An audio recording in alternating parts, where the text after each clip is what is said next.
E aí, galera do primeiro ano, tudo bem com vocês? Espero que estejam. Que estejam firmes e fortes e bem animados. Porque nós precisamos aí dessa animação em meio à pandemia.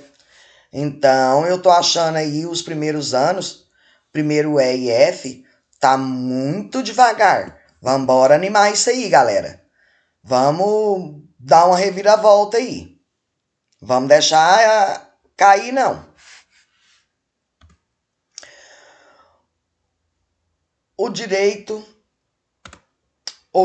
Nesta aula, nós vamos estar conhecendo a teoria do poder descendente adotada na Idade Média, tá?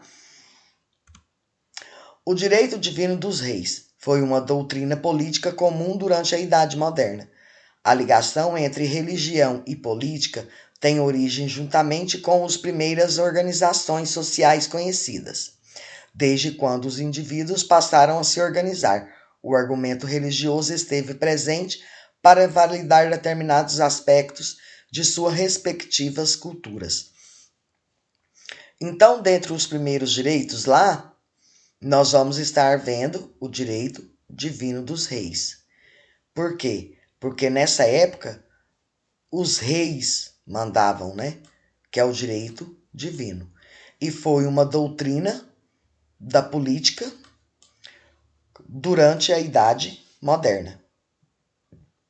E essa ligação entre religião e política, ela tem origem juntamente com as primeiras organizações sociais.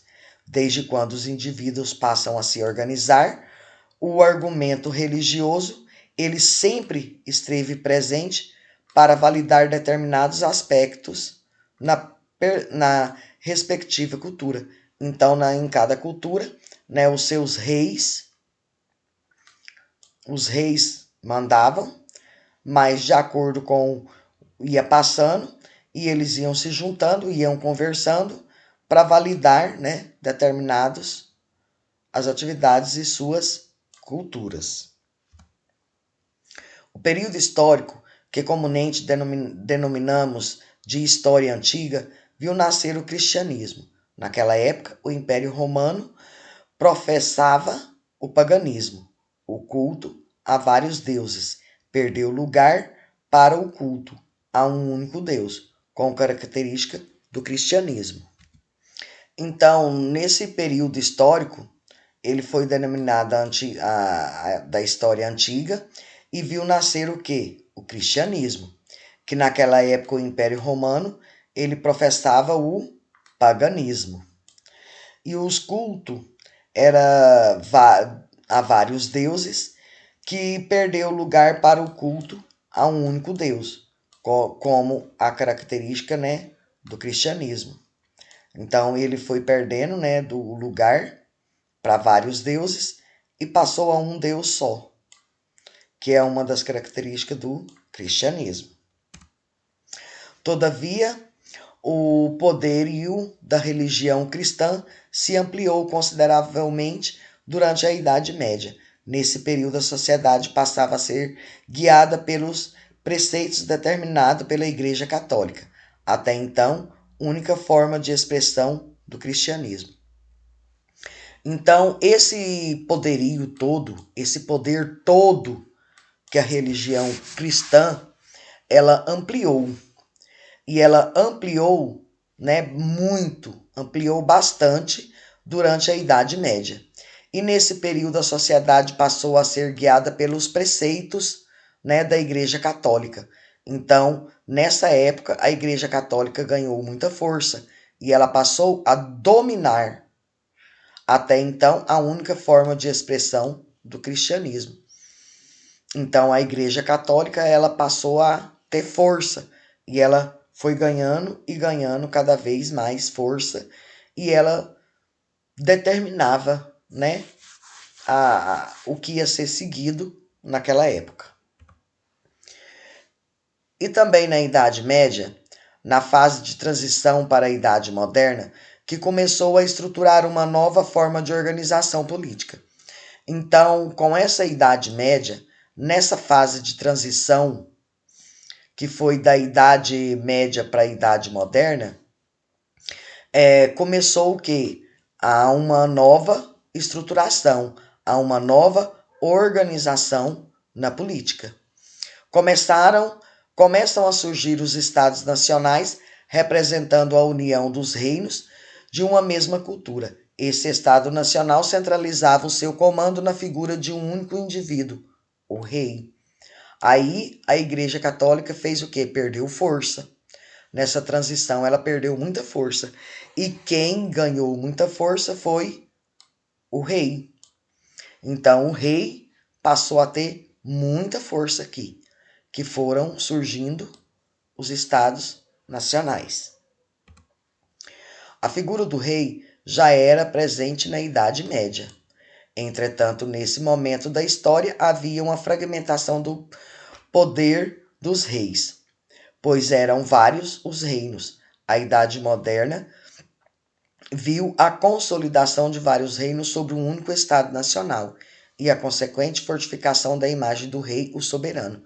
Então foi aquilo que eu falei para vocês, que a Igreja Católica ela perdeu, né? Nessa época ela perdeu. Então, com essa transição da Idade Média para a Idade Moderna, ele foi o rei, né? Foi soberano. Então, só que nessa época tinha vários reis. Então, eles fizeram o que? Uma consolidação de vários reinos, que se tornou um Estado nacional. E a imagem do rei era o soberano. Então, o rei passou a ser autoridade máxima. Ademais, provocou o crescimento econômico sem precedentes e permitiu a criação das sociedades de bem-estar social nestes países. Então, com isso, provocou o crescimento econômico e foi sem precedente e permitiu a criação da sociedade no bem-estar social, né, naquela época no país. O padrão produtivo alcançou outras linhas de produção, principalmente nos setores siderúrgicos e têxteis. Então, nos setores do siderúrgico e têxteis, essa produção ela alcançou outras linhas de produção. Ela foi ganhando mais força. O chamado Antigo Reino, a sociedade era estratificada. Então, no Antigo Reino, a sociedade era estratificada. No topo estava o soberano rei, seguido pelo clero, a nobreza e o povo. Como o rei e o clero dispunham de forte poderio e influência sobre a população, era preciso de uma boa ligação entre ambos. Especialmente a religiosidade era elemento muito influente na época. Todas as ações da sociedade e pautavam pelos dogmas religiosos cristãos, no caso da Europa Ocidental. Então, nesse período, o rei seguido vinha pelo clero, a nobreza, e com isso o povo ficava sempre para trás, né?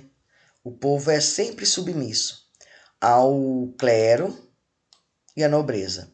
E o clero dispunha do forte poderio e a influência sobre a população, e que era preciso uma boa, né, convivência entre eles, especialmente na questão da religiosidade, que na época era a influência muito forte em todas as ações da sociedade, e os dogmas religiosos e cristãos, no caso da Europa Ocidental. Essa doutrina do poder descendente, porém, teve mais uma versão. Em rigor, a ideia de Deus como fonte do poder é funcional para qualquer das pretensões políticas em jogo na Idade Média, especialmente a partir do século XVIII. Então, essa doutrina do poder, né, ela vem aí de uma versão, teve mais de uma versão, e o rigor das ideias de Deus como fonte do poder, e funcionou para qualquer das pretensões das políticas naquela idade, na Idade Média. Na versão tradicional mais útil, os papas, o sucessor de São Pedro seria transmissor da autoridade concedida por Deus. Esse é o sentido da sagração dos governantes seculares do Papa, como defendia o Egídio Romano. Então, nessa versão tradicional, os papas, né, era o sucessor de São Pedro, que seria o transmissor concedido por Deus. E nesse sentido, a consagração dos governantes e pelo Papa era defendida por Egídio Romano. Em uma versão alternativa, o poder seria concedido por Deus diretamente aos governantes. Essa doutrina será a base teológica do absolutismo nos séculos XVI e XVII, mas derivava claramente das pretensões dos imperadores e, por exemplo, o argumento de Frederico II, entre outros. Em uma terceira interpretação, o poder seria concedido por Deus ao povo e destes aos reinos o imperador 10. Essa doutrina de inspiração tonista foi retomada por autores do século XIV e reapareceu no século XVI e XVII, como uma das armas do clero contra os monarcas absolutas e depois da Reforma. As normatizações jurídicas do século XVII pretendiam criar a legitimidade da atuação das coroas e também estruturar o que? A instituição estatal, esse novo poder, sendo que a recorrência do caráter divino da monarquia servia para solidificar esta tentativa. O trono real não é o trono de um homem, mas o trono do próprio Deus. Então, o trono real não é um trono de um homem, mas do próprio Deus. 3 razões fazem ver que a monarquia hereditária e o melhor governo. A primeira é o que mais natural e se perpetua por si próprio. A segunda é a razão que esse governo e o que interessa mais na conservação do Estado e dos poderes, que os constituem. O príncipe que trabalha para seu Estado, trabalha para seus filhos. A terceira razão retira-se da dignidade das asas reais. Ou seja, a terceira razão seria para tirar a autoridade, né, das asas reais.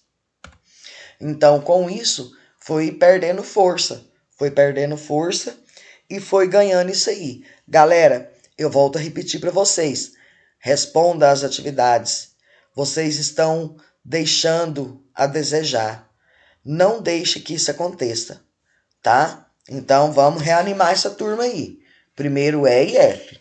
Eu conto com vocês. Até a próxima. Com isso, vocês vão ter suporte para responder a questão 9 e 10 da apostila. Bora lá, galera. Tô depositando as minhas fichas em vocês, hein? Até a próxima.